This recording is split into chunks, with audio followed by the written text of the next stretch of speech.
시간에 하나님 말씀 함께 보겠습니다. 하나님의 말씀은 우리 시편 127편 말씀입니다. 시편 127편 1절에서 5절 말씀입니다. 제가 먼저 읽겠습니다. 여호와께서 집을 세우지 아니하시면 세우는 자의 수가 헛되며 여호와께서 성을 지키지 아니하시면 파수꾼의 깨어 있음이 헛되도다. 너희가 일찍이 일어나고 늦게 누우며 수고의 떡을 먹음이 헛되도다. 그러므로 여호와께서 그의 사랑하시는 자에게는 잠을 주시는도다. 보라, 자식들은 여호와의 기업이요 태의 열매는 그의 상급이로다. 젊은 자의 자식은 장사의 수중의 화살 같으니 이것이 그의 화살통에 가득한 자는 복되도다. 그들이 성문에서 그들의 원수와 담판할 때에 수치를 당하지 아니하리로다. 아멘. 오늘은 어린이 주일이자 어버이 주일입니다. 어떤 말씀을 전하면 좋을까 하다가 시편 127편을 가지고 좀 말씀을 나누면 좋겠다 하는 생각이 들었습니다. 여러분 혹시 칠세고시라는 말 들어보셨습니까? 사법고시도 아니고 기술고시도 아니고 목사님 칠세고시가 무슨 말입니까? 그런 생각을 하시는 분들이 계실지 모르겠는데, 여러분 요즘에 젊은 부모님들 가운데는 사회에서 훌륭한 사람이 되려면 가능한 한 일찍 공부를 시켜야 된다. 그래서 이제 7살이 되면 유명한 학원을 보내야 된다는 것입니다. 근데 그 학원 경쟁률이요, 그 40명 모집하는데 막 1200명이 몰려든대요. 이게 얼마나 경쟁률이 셉니까? 그러니까 그 학원을 가기 위해서 5살 때부터 새끼 학원을 다닌다는 거예요. 그리고 과외를 붙인다는 거예요. 근데 처음에는 강남의 대치동 중심으로 했는데 이게 지금 전국으로 확산이 되고 있다는 것입니다. 여러분, 우리나라는 지금 원하든 원하지 않든 사교육을 시키지 않으면 안 되는 문화 속에 지금 살아가고 있습니다. 아마 여기 계시는 모든 부모님들, 자녀를 키우는 부모님들은 사교육을 안 시키는 부모님들이 없을 거예요.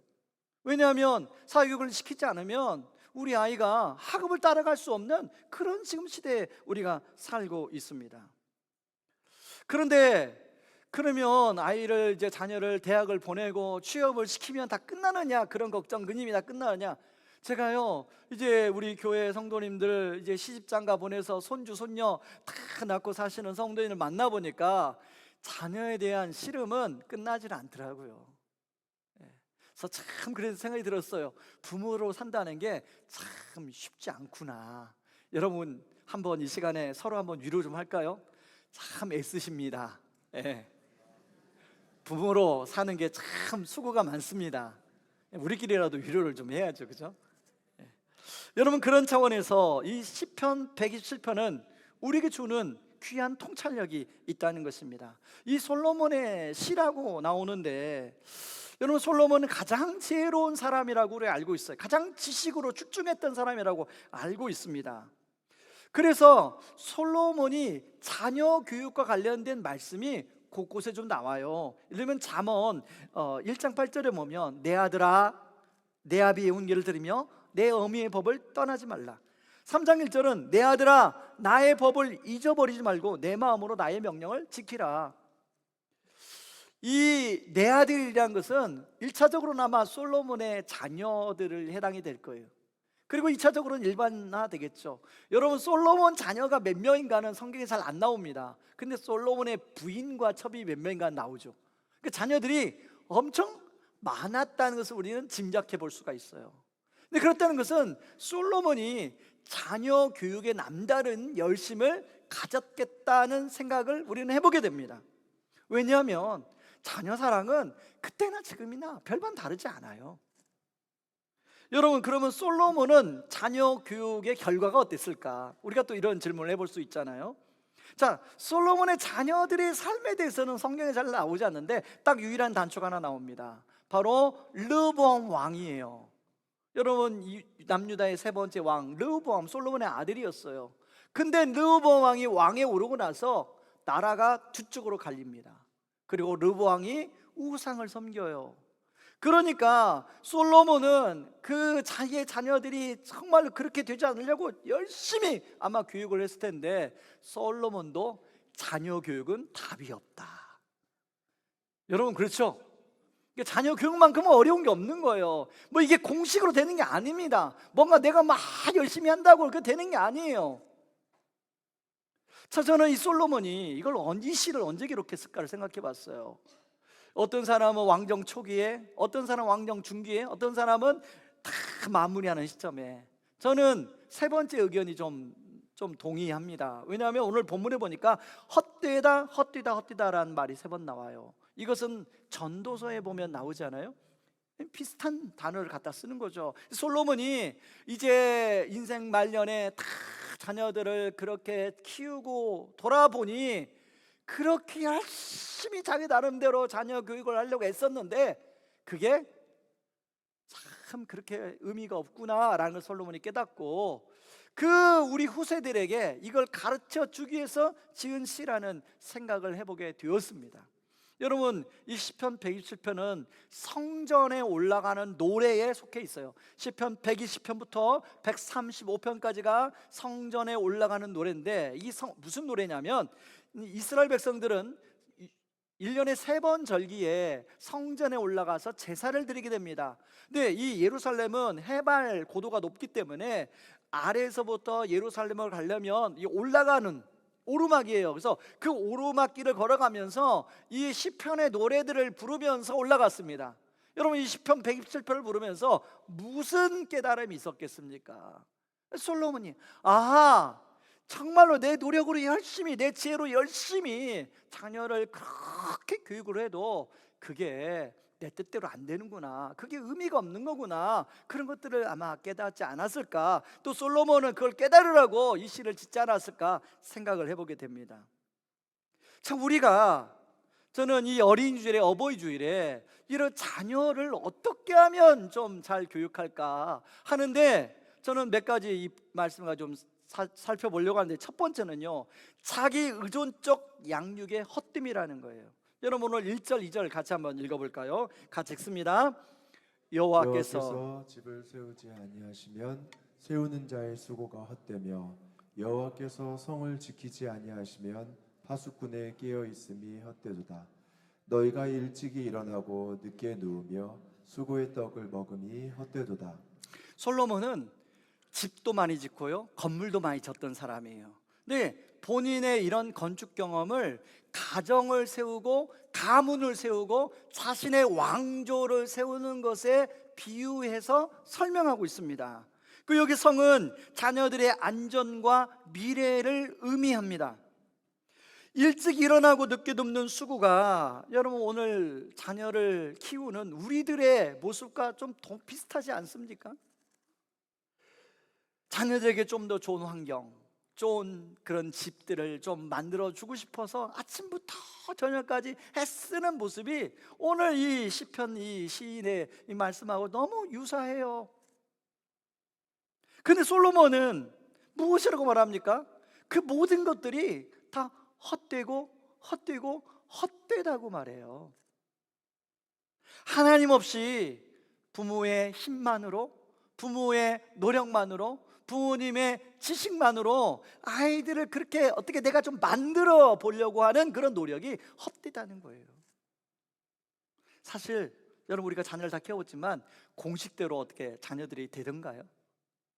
A 하나 더하기 하나는 2가 되던가요? 아니에요.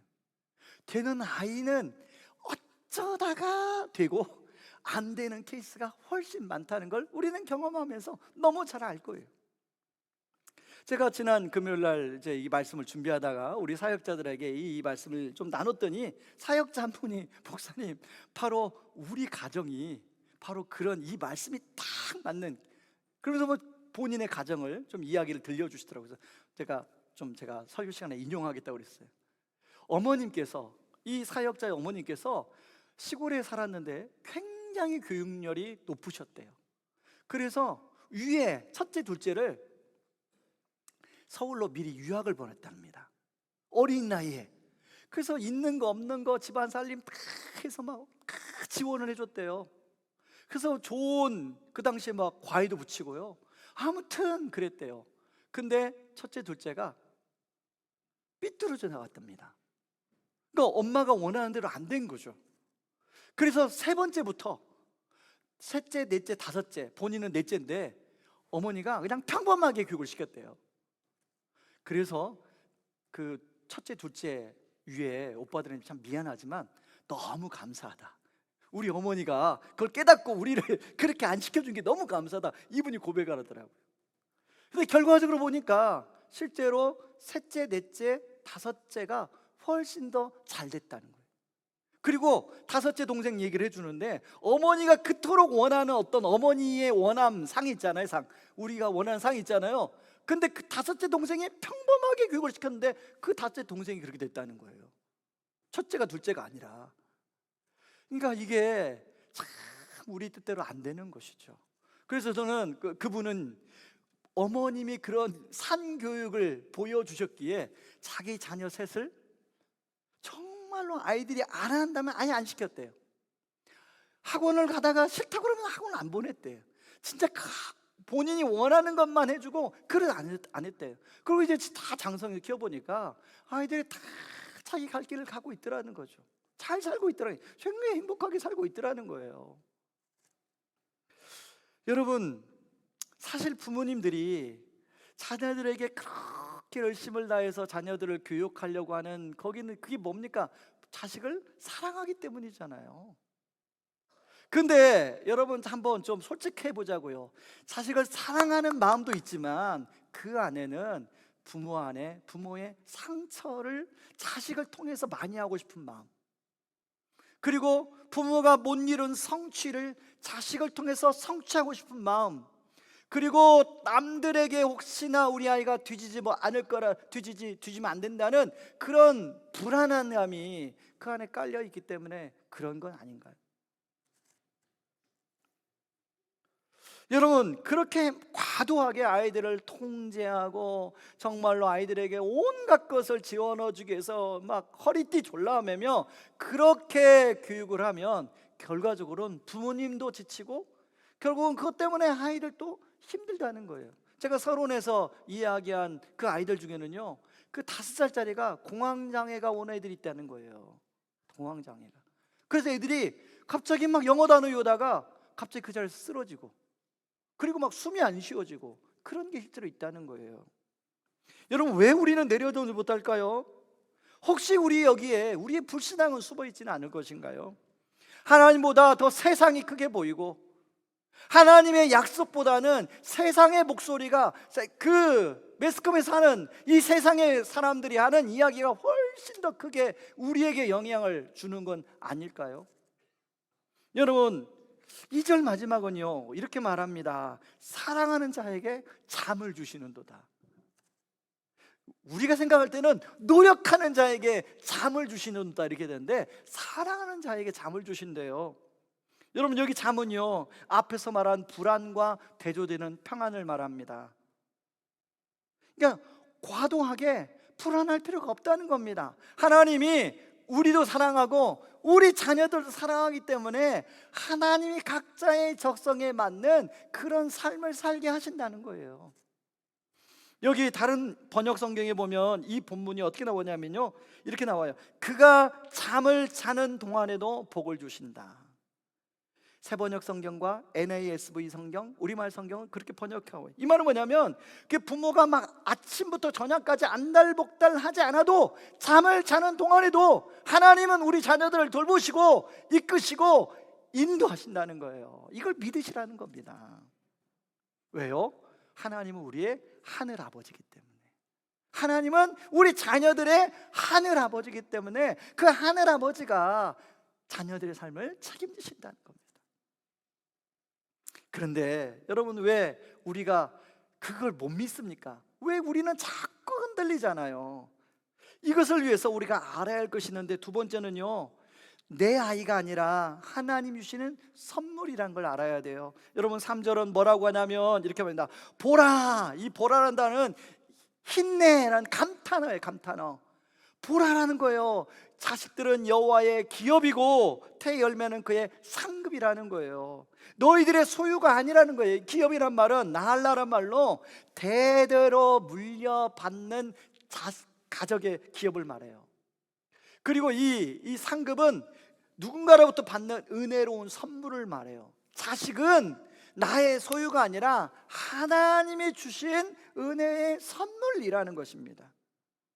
그러므로 그 자녀를 내 소유처럼 생각해서 어떻게든지 이 자녀를 내가 내 계획대로 플랜대로 만들어 보려고 하는 이것을 내려놓으라는 거예요. 여러분, 많은 부모들이 아마 저를 포함해서 다 그런 경험을 해볼 텐데, 나름대로 자녀들을 형편껏 나름대로 그래도 자녀들에게 지원해주고 이렇게 했는데, 내가 부모가 원하는 대로 자녀가 되는 자녀도 있지만 안 되는 확률이 저의 경험을 보니까 훨씬 많아요. 그럴 때마다 오는 실망감, 때로는 뭔가 하는 이런 낙심이 있지 않습니까? 여러분, 우리가 이걸 믿으셔야 돼요. 우리 자녀는 바로 하나님께 속해 있다는 거, 나의 자녀이기 전에 하나님의 자녀이라는 거. 그런 것처럼 하나님께서는 우리를 돌보실 뿐 아니라 우리 자녀를 사랑으로 돌보시고 먹이신다는 것입니다. 그러므로 우리가 해야 할 일은 바로 그 선물을 사랑해 주는 거예요. 여러분, 그러면 아마 어떤 분은, 아니 목사님, 뭐 자식을 사랑하지 않는 부모가 어디 있습니까? 그런데 문제는요, 부모들이 자기 방식으로 자식을 사랑한다는 것입니다. 근데 이 사랑을 받는 자녀 입장에서는 사랑을 못 받는다고 느낀다는 거예요. 여러분, 게리 체프맨이 사랑의 5가지 언어라는 책을 썼습니다. 이 사랑의 5가지 언어의 책에 보면 5가지 사랑의 언어가 나와요. 인정해주는 말, 선물, 함께하는 시간, 스킨십, 그리고 봉사. 이게 5가지 사랑의 언어인데, 많은 사람들은 자기의 사랑의 언어로 상대방을 사랑한다는 것입니다. 근데 상대방의 사랑의 언어가 함께하는 시간이에요. 근데 나의 사랑의 언어는 선물이에요. 그러면 상대방에게 자꾸 선물을 준다는 거예요. 여러분의 자녀들 중에 이 사랑의 언어가 달라요.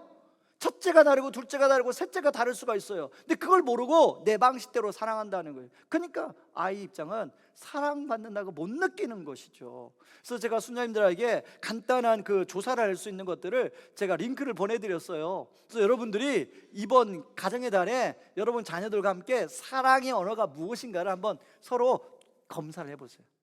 그러면 깜짝 놀랄 수도 있어요. 여러분의 사랑의 언어가 아닌 자녀의 사랑의 언어가 다른 것이 나올 수 있어요. 그래서 자녀의 사랑의 언어로 그렇게 사랑해주는 그런 여러분의 가정이 되기를 주님의 이름으로 축원합니다.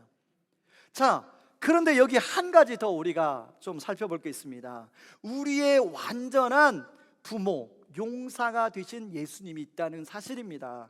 여러분, 4절은요 이렇게 나와요. 젊은 자의 자식은 장사의 수중의 화살 같으니.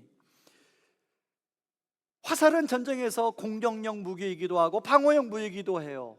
그래서 화살통에 화살이 가득한 사람은 굉장히 복이 있다고 성경에 나오죠. 그래서 마지막 절에 뭐라고 나오냐면, 성문에서 그들의 원수와 담판할 때 수치를 당하지 않게 된다라는 말씀이 나옵니다. 성문은 고대 사회에서 사람들이 모여 하는 재판의 자리이기도 했고 중요한 회의를 결정하는 자리이기도 했습니다. 그리고 온 성 사람들이 거기서 모여가지고 뭔가 상을 주기도 받고 하고 그런 것들이 이루어지는 자리가 이 성문이에요.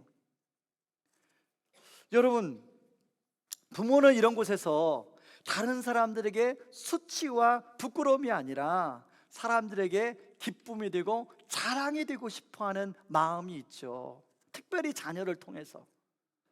그렇다 보니까 부모가 할 수 있으면 능력 있는 용사가 되어야 된다고 착각을 해요. 그래서 아침부터 일찍 일어나 늦게까지 눕는 수고를 마다하지 않아요. 그래야만이 내가 다른 부모들과 경쟁에서 뒤지지 않는 우리 자녀를 마음껏 믿어줄 수 있는 능력 있는 부모가 될 수 있다고 우리가 그렇게 지금 계속 세뇌되어 살아가고 있습니다. 근데 문제는 능력 있는 용사가 되려고 하면 할수록 여러분, 나보다 힘있고 능력 있는 용사들이 훨씬 많다는 걸 우리는 깨닫게 돼요. 나는 열심히 했는데 주변 돌아보니까 우리 자녀 친구 부모가 훨씬 나보다 능력이 있어요. 그럴 때마다 좌절하죠. 그런가 하면 남들이 소위 능력 있는 부모라고 불리우는 사람들이 자기의 자녀를 화살에 시위해서 화살을 쏘았는데 그 화살이 제대로 된 자기가 원하는 관역에 잘 안 박힌다는 거예요. 여러분, 인생은요, 바람이라는 변수가 꼭 있어요. 그렇기 때문에 부모가 아무리 계산해서 쏜다고 할지라도 그 화살이 제대로 관역으로 안 날아가요. 날아가는 화살은 몇 개 안 돼요. 그리고 설령 그 관역에 날아간다 할지라도 진짜 그 관역이 하나님이 원하시는 관역이냐 하는 것이죠. 여러분, 우리 주변에 보면 그런 사람이 많아요.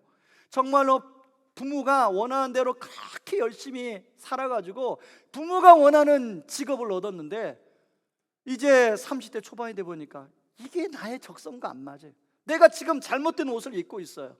그래서 그때 30대 초반에 다 모든 걸 내놓고 새로운 일을 찾아. 그런 사람이 종종 있잖아요.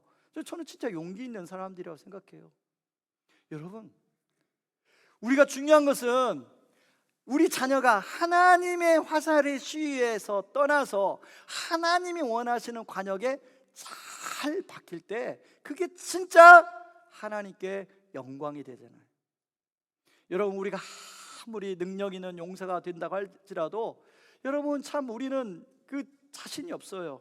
여러분, 우리가 이런 딜레마가 있는데요, 여러분, 그때 우리 이런 딜레마를 도와주신 분이 있다는 걸 기억하셔야 됩니다. 여러분, 5절에 보면 부끄러움과 수치라는 말이 나와요. 이거는 히브리어로 보쉬인데 부끄러워하다, 수치를 당하다, 그리고 창피를 당하다, 모욕이나 굴욕을 겪는 것을 말합니다.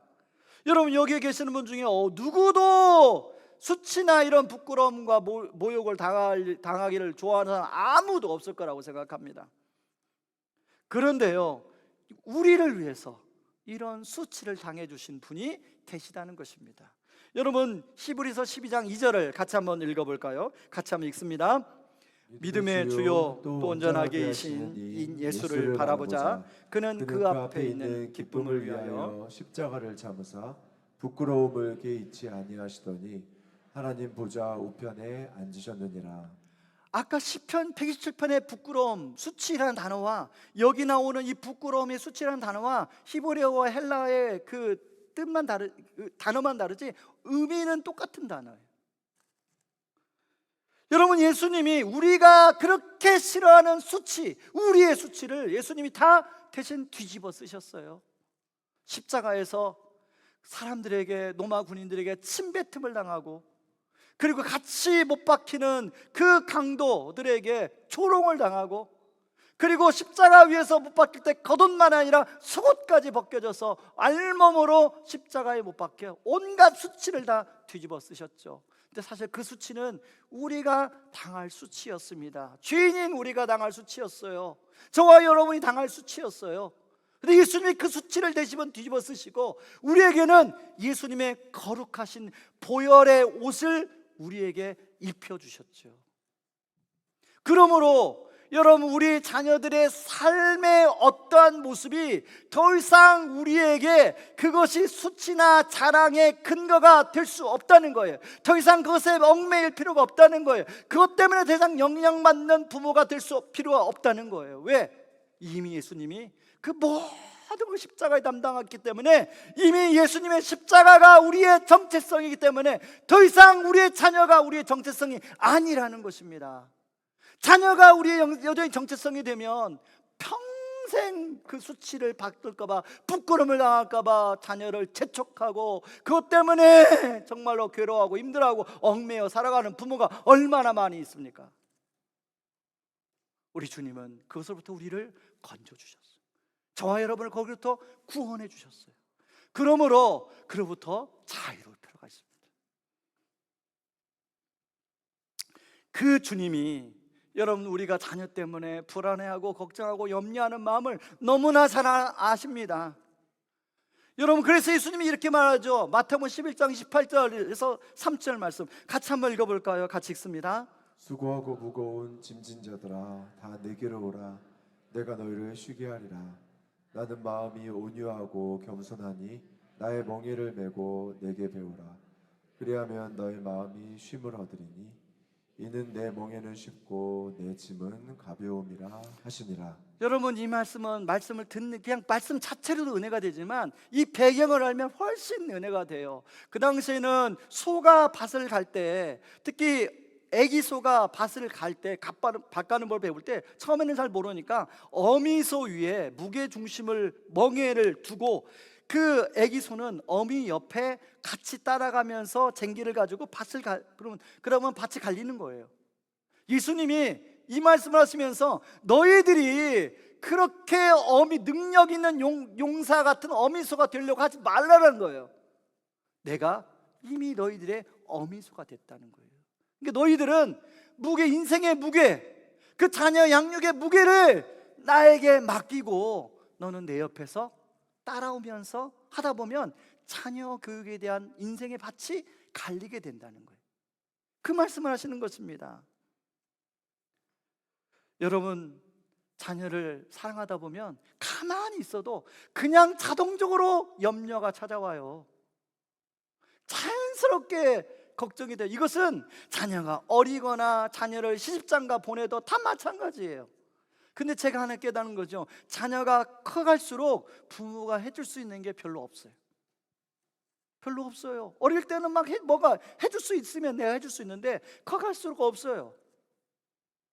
이제 저희 아이 하나가 여러분 아시다시피 자주 아파요. 근데 얘가 멀리 떠나서 지금 공부합니다. 가끔은 새벽녘에 전화가 와요. 새벽녘에 전화가 오면 얘가 지금 몹시 아프다는 거거든요.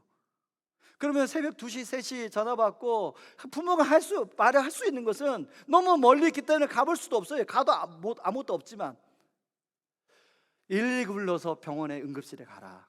그리고 병원이 걱정 말고 가서 검사 받고 치료 받아라. 그 말 해줄 수밖에 없어요. 그 말 외에는 없어요. 그리고 또 하나 있습니다. 기도하는 거죠. 저희 아내는 그 전화를 받으면 그날 밤 꼬박 세워요. 저는 바로 잠에 듭니다. 이게 아빠와 엄마의 차이일 수 있는데 저는 저에게 스스로 말씀을 선포할 때가 있어요. 너희 염려를 주께 맡기라. 그가 너를 돌보심이라. 저가 그를 돌보심이라. 우리 같이 한번 따라 볼까요?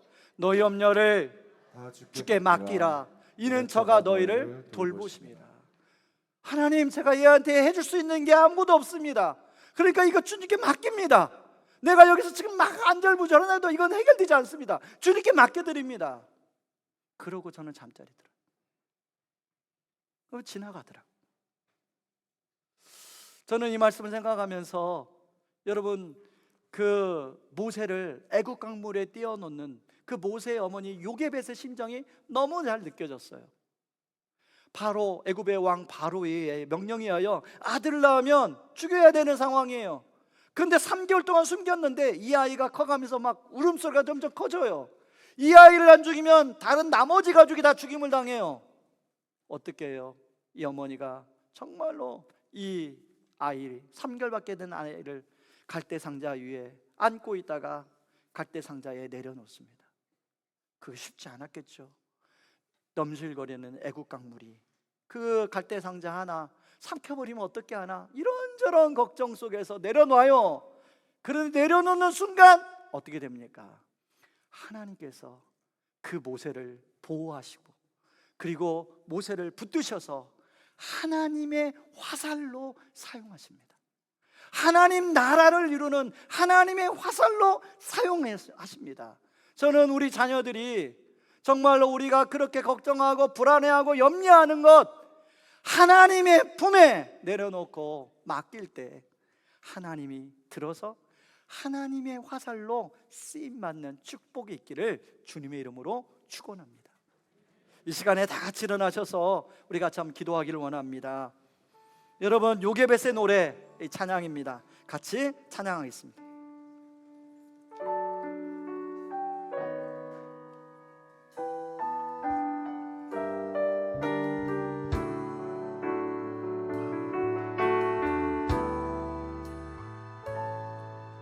작은 갈대상자 물이 새지 않도록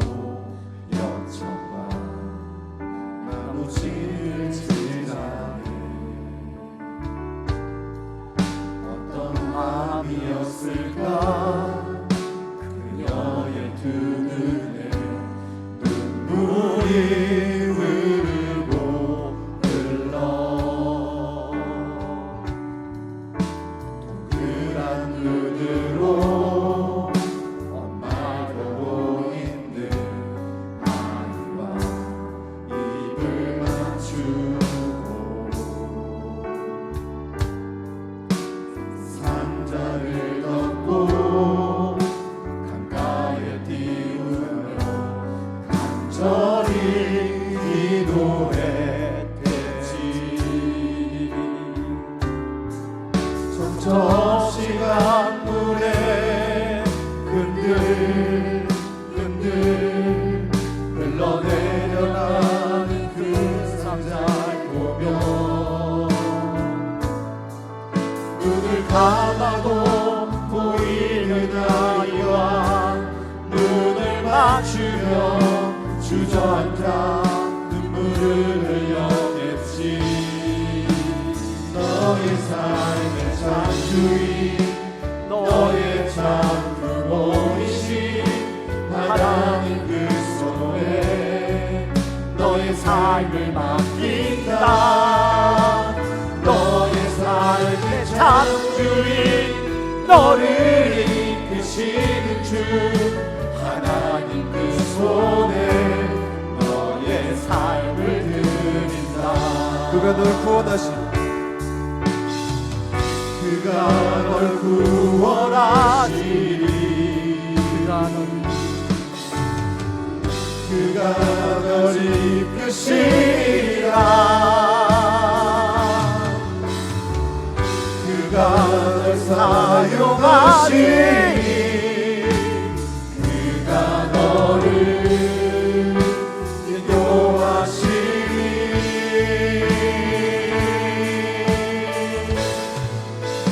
너의 삶의 창조인 너의 참 부모이신 하나님 그 손에 너의 삶을 맡긴다. 우리 손 들고 찬양합니다.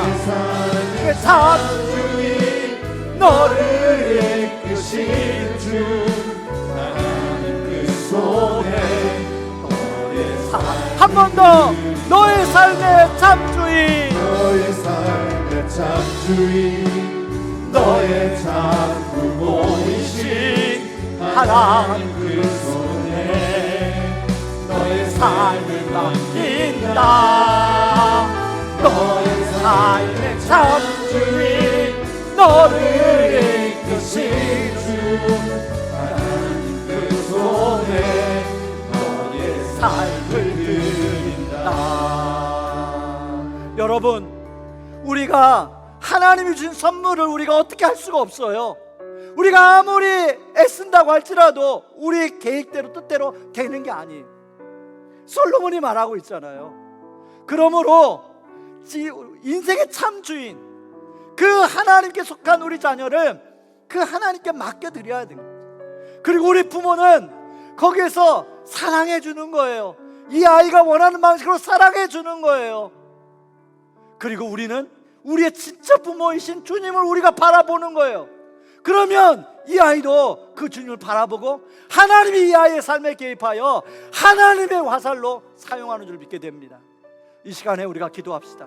하나님 아버지, 하나님 우리 아이를 하나님께 맡겨드리오니 하나님 지금 상황과 형편이 어떤 상황인지 모르지만 하나님 붙드셔서 우리 주님 만나게 도와주시고 하나님의 은혜 아래 살게 도와주시고 하나님의 화살로 쓰임받는 우리 아이가 되게 하여 주시옵소서. 우리 같이 한번 기도하며 나갑니다. 기도하겠습니다.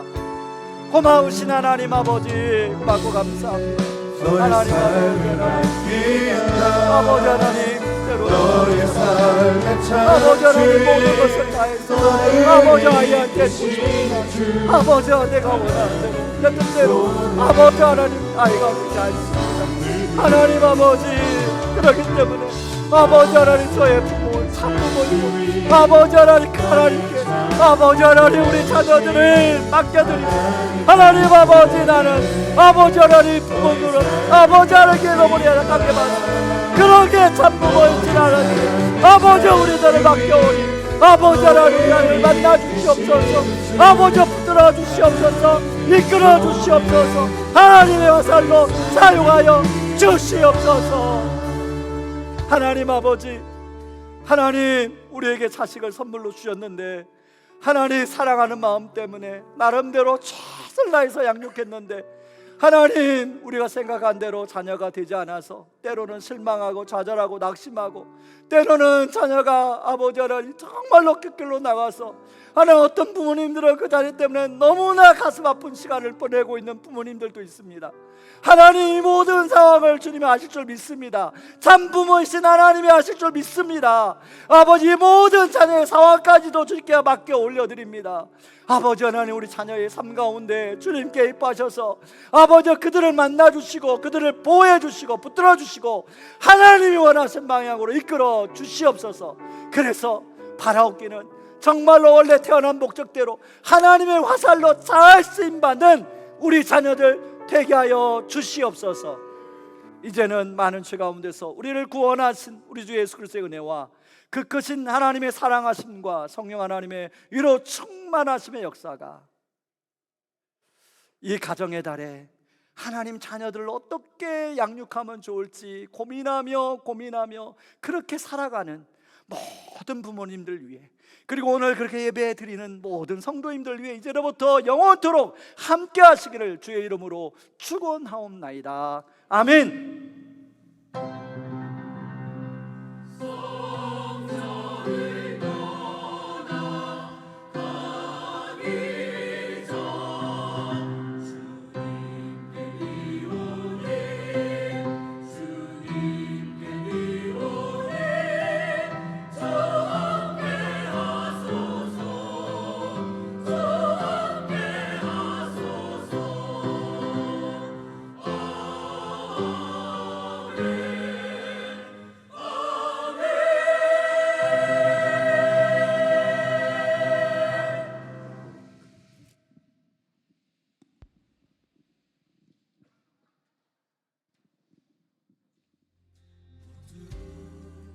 예배하는 자 되어 온전히 영과 진리로 주를 예배하자. 주가 우리와 함께 영원히 함께 하시고 마르지 않는 새